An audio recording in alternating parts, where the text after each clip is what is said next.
Welcome to Unveil the Practice, a hodgepodge of goodness, a podcast where I discuss health, lifestyle, and creative pursuits. Hi, dear friends. Welcome back. Today I have another special guest for you. She's my friend and fellow writer, Faith Consiglio. We met at a recent writers workshop in New York and realized we have a bunch of things in common, both in the writer world and in the real world. And I'm super delighted to have her on. Welcome, Faith. Thank you so much. I'm excited to be on too. Yay! I'm excited. You're going to be. Well, I had a brief interview with a writer, but she does more short stories than anything. So. Oh, so I'm the first. You're the first novel writer that you're on here, so I'm super excited. We get to talk all our geeky, nerdy experiences about writing. Okay, so tell us about how you started writing. What was the first thing you wrote? So I feel like I've been writing since I was in elementary school. I've always wanted to write stories. I never was sure exactly what type. I kind of would just go wherever my mind took me. But I do remember in second grade writing a story about a dolphin who got captured from the ocean and taken to like a sea park.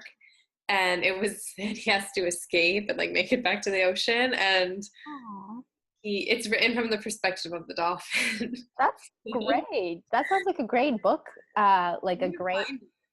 I don't know where it is. I didn't get it published or anything. I wanted to send it to a literary magazine, but I think it sounds like a great elementary school book. Yeah, maybe I'll go dig it out from somewhere. Dig it out. That sounds cute. Yeah. Okay, and then what was the first novel that you started writing? When did that happen? I think I wrote a few or tried to write a few when I was in high school, but never finished anything until I was in college.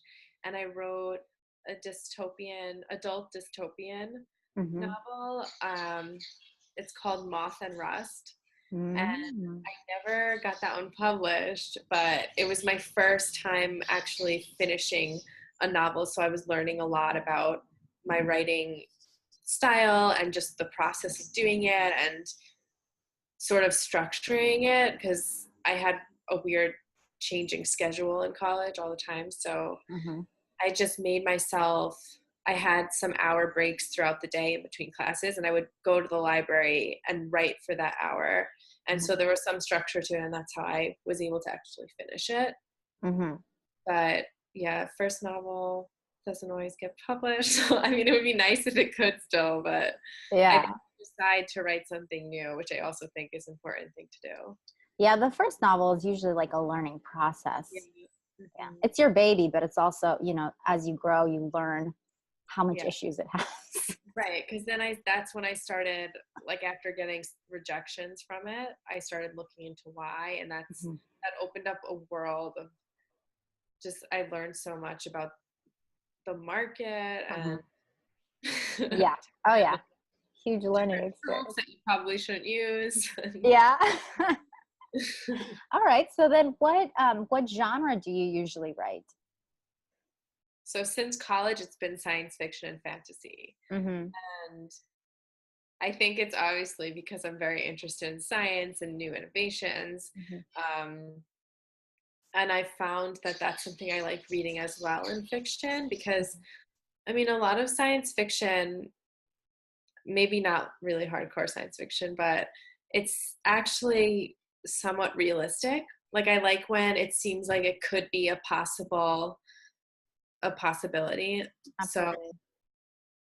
So, for example, reading Michael Crichton, he was a huge inspiration in terms of just the subjects that he would write about, because he was a doctor. He went to med school, and then he ended up leaving medicine to focus on writing.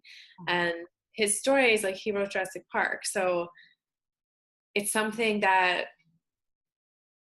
now people talk about being a feasible thing, making dinosaurs. So, and what would that do to society? And these kinds of questions, I think, are so meaningful because it addresses where we're going like where humankind is going and how we're gonna react to different like ethical situations that new scientific discoveries create. Yeah, I like that kind of science fiction too. The super like palpable, Yeah, probable. right. Yeah, it's a lot more interesting to me to read than just this like a lot of spaceships flying around and Yeah, which maybe there will be in like a long time. There will be, yeah, probably. No, Yeah. I totally agree.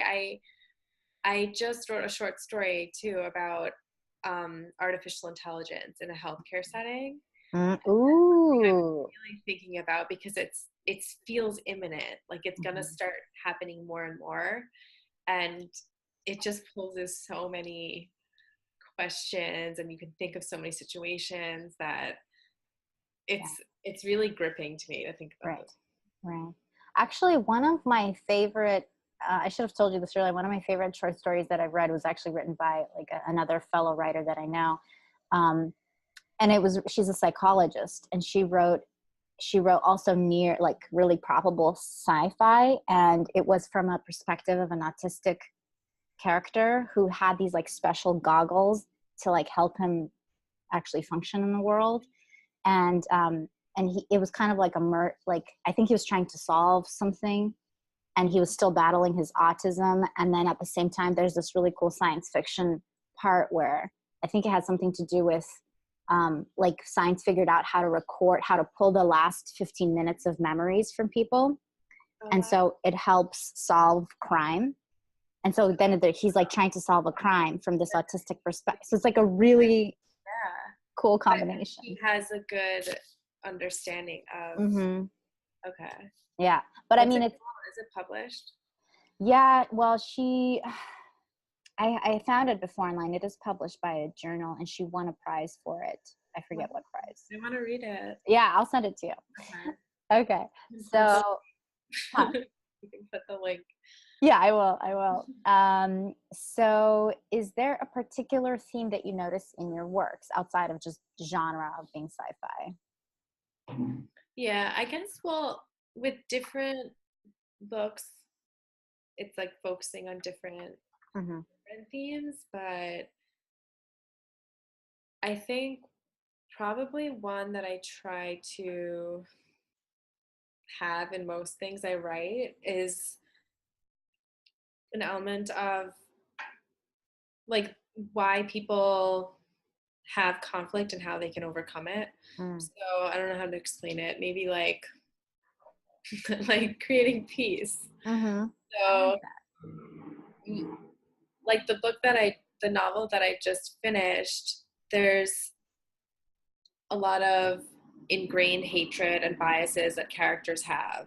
that. Mm-hmm. And then throughout the book, at multiple points, I have characters intersect and their loyalties to those preconceived notions and those biases and hatreds are challenged.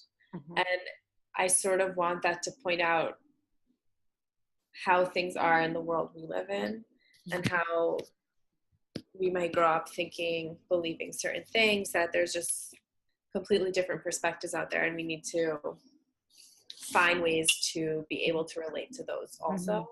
Yeah, building common ground and Yeah. bridges and that sort of thing. I think that's beautiful, and I think that shows the philosophical part of your writing, right? Yeah. Because I don't know about you, but if I'm gonna write like an entire novel and go through that difficult process and stay motivated, it needs to be it needs to have something in it that I really believe in, that I really Absolutely. read. Yeah. So that drives it. Yeah, absolutely. I love that. Okay, so what is one of the biggest lessons you've learned, or through a workshop that you took that improved your writing? Is this sorry, is this the same as the next question? I because there's a question Yeah. about like, Oh yeah, there's two similar ones where it says, hang on. So the next one is, what advice would you have for your past self? okay, So that's probably really similar. yeah, because I feel like I thought about these questions and I'm like, which answer did I think of? Yeah. Okay. So what's this question? So, okay. What is the biggest lesson you've learned that improved your writing? To let other people read it. Ah. When you start out, I've noticed this with a lot of people I talk to, like, they're like, I wrote a book, but you can't see it. Because they don't want to hear the They're criticism. like, but don't tell anyone. Well, it's intimidating. Yeah. I would be like that too. Like, I'd be in the library, like, writing it and hoping no one was, like, looking over my shoulder. Someone's like looking over and reading your. Or like if you're on a bus or thing. an airplane and you're typing and you see the person next to you is like staring. Yeah, yeah. Like, yeah. So, but what was that tied into? Was that tied into fear of criticism? Was that tied into fear of just being seen, or I don't know what? That's so interesting because I'm not totally sure, but I've seen it in so many people who have just started. I think it's because they don't want people, or at least maybe I didn't want people to know until it was at a stage where I felt like it had been, like, someone had said, like, this is good enough for people to read. Mm-hmm. So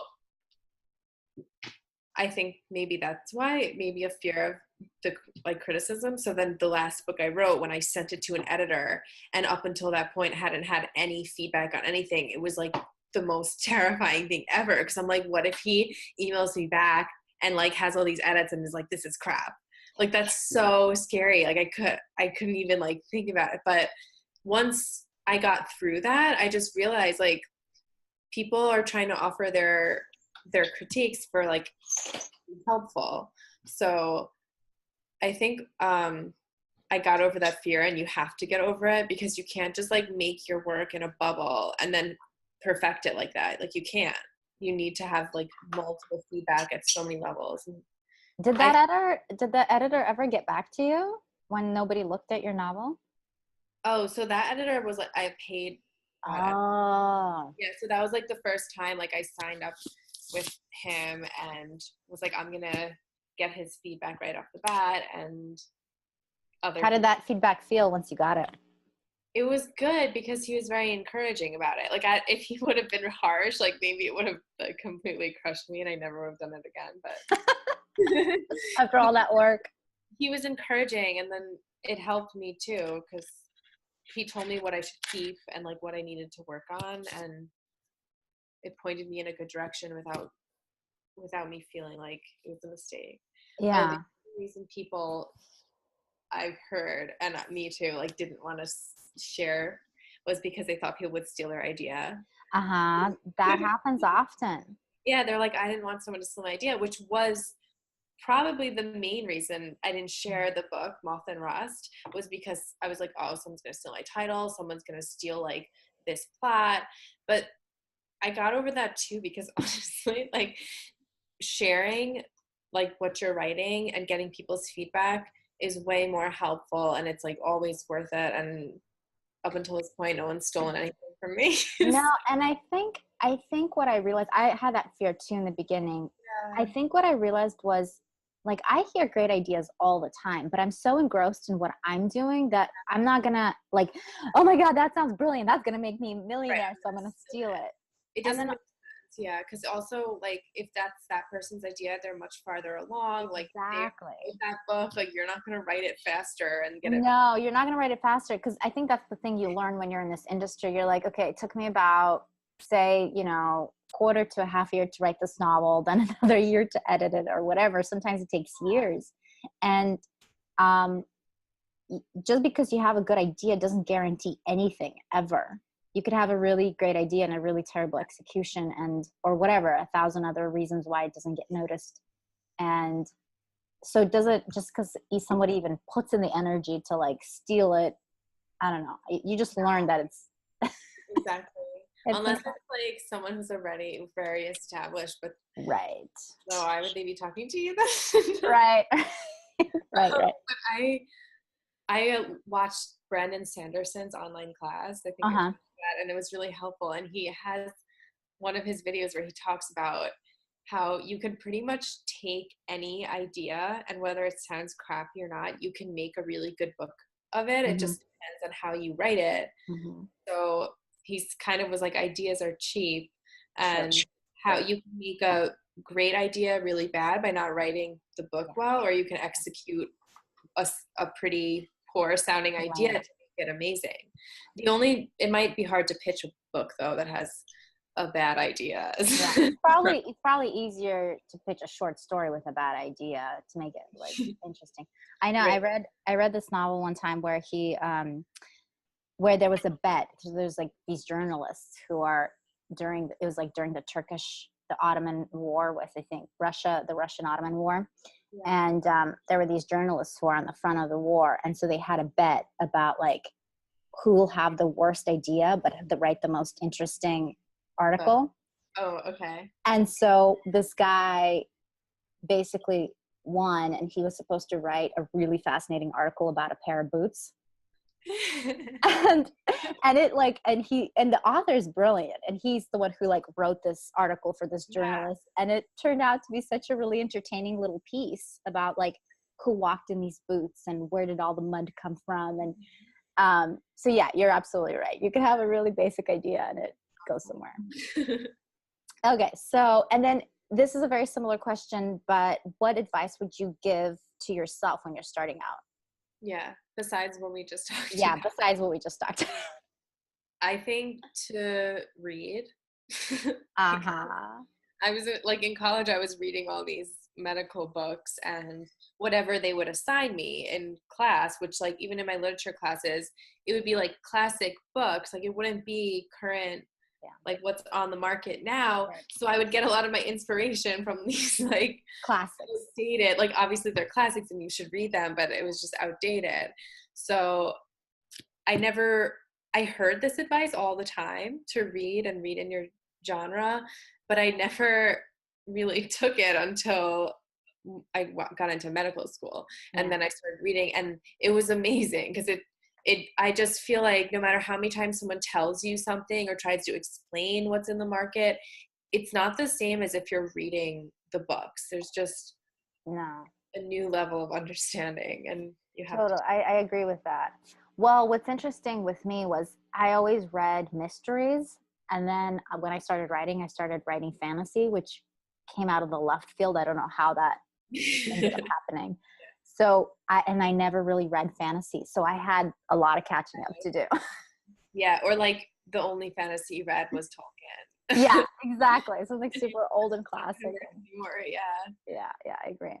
All right, great. And so what is your writing process? Are you a plotter or a pantser?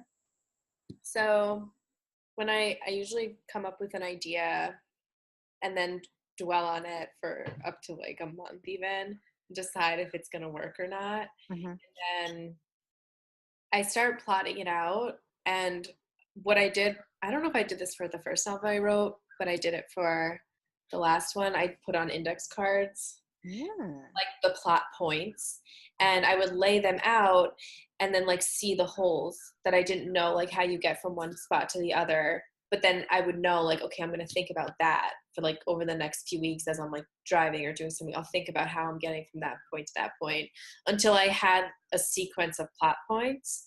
And then I would write scenes out.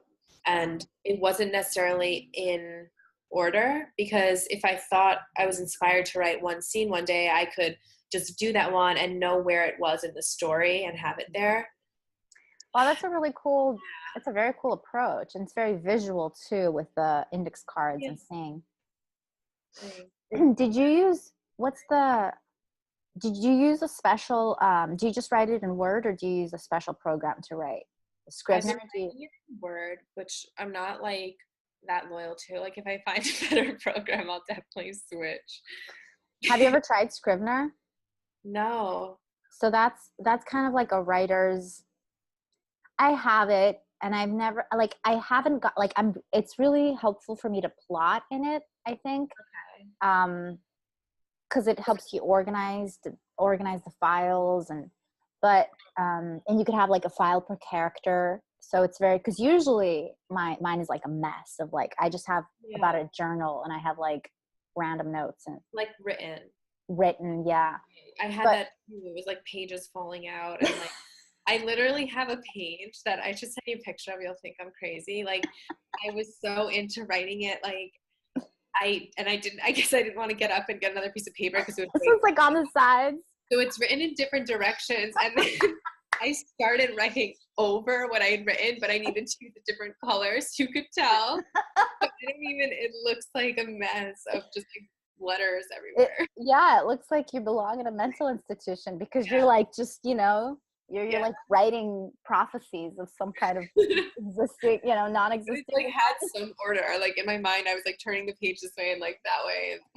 And then like if there's time that goes between you and this paper, you'll look at it and then you're like, what? How is this? Exactly. What does this even mean? What was I trying to say here? Yeah. And in the meantime, you're like, this is brilliant. It made sense at the time. Yeah.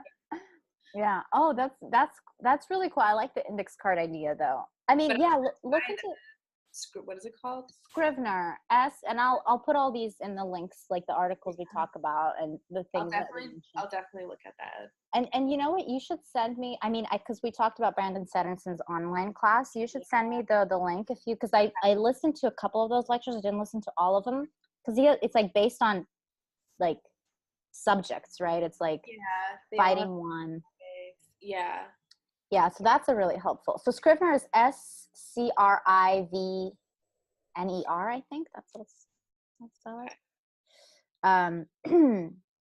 yeah, and it's helpful for everybody who writes in scenes as opposed to like which I not do. in order. Yeah.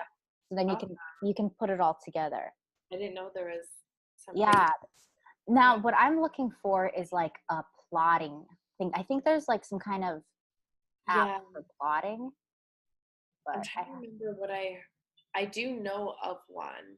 If I think of it, I'll send you it. Yeah, let me know because I'm looking for one that'll help me get like a visual of like the way the climax happens and the resolution. Well, yeah, because the problem with index cards is like I'll lay them out and then like my cat will come and they're not in order anymore. And you can't necessarily number them because you add ones in between. Yeah. So. Your cat will come. I love that. They take over. Pets take over. Okay, so let's see. Is there a specific routine you have to write? Do you wait for inspiration or do you just squeeze in whenever? So I do squeeze things in whenever, but I don't necessarily get the inspiration at that time. So sometimes when I have the ability to, I'll say, okay, I'm going to block out a certain hour or two a day or on Tuesdays, for example, to do it. And then throughout the rest of the week, I'll have ideas going on in my head. I'll jot down notes like whenever I can, but I need that like continuous time to actually work out a scene. Mm-hmm. And if the inspiration's just not there or like the creativity is not as strong that day, it's okay because I'll work on editing instead, or I'll do something that's more like technical. Because you can't always like control your mind to like turn on activity or turn it off. So I try to like work with myself and like what I'm feeling at the time. But yeah, you still need some structure. Otherwise, like you'll never actually get it done. Exactly. Do you have any routines of like creating some inspiration? Like if you're just so completely like, that if you listen to this one song or if you do this one thing, that'll. Well, I've noticed with me that if I go for a hike in the woods, I'll just come back with way more ideas. Like something just switches in my brain. Mm-hmm. Or when I'm exercising, if I go for a run and I just kind of let my mind go into sort of a daydream, I'll come back and just be like, sit down and be writing. Great. That's good that that you could do that. You could like go there. Yeah. It's really helpful. Okay. So then what has been your experience in the querying process? So I sent a lot of queries. The first book I sent, I don't even know, I lost count how many. That's the book that I didn't publish and sort of just put aside at this point. The Moss and Rust one? Moss and Rust. Moss and Rust, yeah. But there's something called Query Shark. I don't know. Yeah, so that was really helpful because you can read other people's queries and the critique on it. And it was so helpful for figuring out with my own. Mm-hmm. And I know that people always say like, oh, the query letter, like put a paragraph about your book and it's like the back cover. But I feel like it's not really like the back cover. That's what we learned, isn't that? But it's not. Yeah. You really have to figure out how to capture the most compelling parts of your book while leaving out parts that might still be important, but you don't want to complicate the story too much. It's really hard. Writing the query letter in some ways was harder than writing the novel. Like it was. I agree. Oh, how am I gonna? Hear that often. A lot of people say that. Yeah. So, because you want to do your book justice, and also you don't know exactly what the agent is, what's gonna like really capture their attention. So, I definitely worked on my query letter a lot, and I do have a website. It's faithconsiglio.com, and I don't post that much stuff, but I did post several. I posted for my current novel what my query letter started out as and what it is now, so you can see like the different drafts that I went That's through. really helpful. I think that's helpful to writers. Yeah, so I appreciated seeing that on the Query Shark website, so I would recommend that. That's really cool. I like that. There's also another website, and I forget what it is now, where you can post your query letter and have other like writers critique it. It's kind of like a beta reading for a query letter. Cool. And I forget what it is. If I find it, I'll put it in the link too. Yeah, and the problem is you keep editing your query letter and you just stop being able to see it objectively. Like you can't, at some point you need someone else to look at it. Very true. Very true. And one of the most helpful, I guess, pieces of advice that I've gotten about the query letter, and this is going to sound odd, but somebody told me it's okay to fib a little. And it's not, you're not going to make things up that aren't in your book, but it's okay to if there's a plot point that's too complex to explain it in like this tiny little 200 word blurb, like you can simplify it and make it, just simplify it. So it's technically a fib because it's not that simple. Yeah. But that's that's so good, because with fantasy especially, you have all this world building and you can't convey all of that, and you don't want to like just mention it and then it's like what is she talking about? Because then it just sounds like, oh, and then this happened and this happened and this, and then it just, you lose the person who's reading it. Yeah, so I think that's good. Yeah, I think that's good advice. But yeah, obviously you can't write something that's not. No, you can't do that. But yeah, it's okay to simplify it and make it sound more simpler than it is. Yeah. Okay, so has any agent or editor ever given you constructive criticism that was very helpful? If so, what is it? Yes, I'm trying to think if there's a specific one that stands out. I think I had an editor on that first book that didn't get published. She read the beginning of it and just gave me feedback on how, like, it pacing wise, it was too slow. And she said, like, yeah, the character, like, it's really important to learn about the character, but the story didn't start fast enough, which I guess we were talking about before. Right. And they're just so difficult like that, because you want to convey who the character is, but you also want to give the reader a reason to keep reading something interesting in the plot that's happening. So that was really helpful.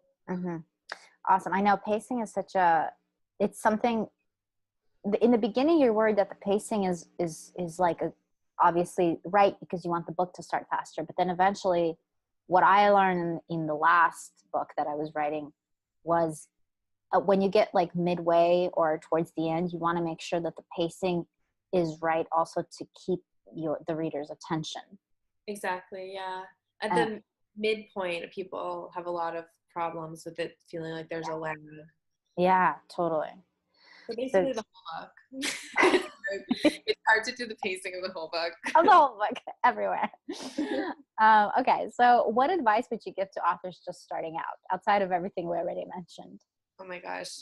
I would definitely have to say again to read what's in the market. Like if you're sitting down and you're like, I'm gonna write a YA fantasy, like go read what's on the bookshelves, because it will be like a wake up call of like what people are reading. It's gonna be different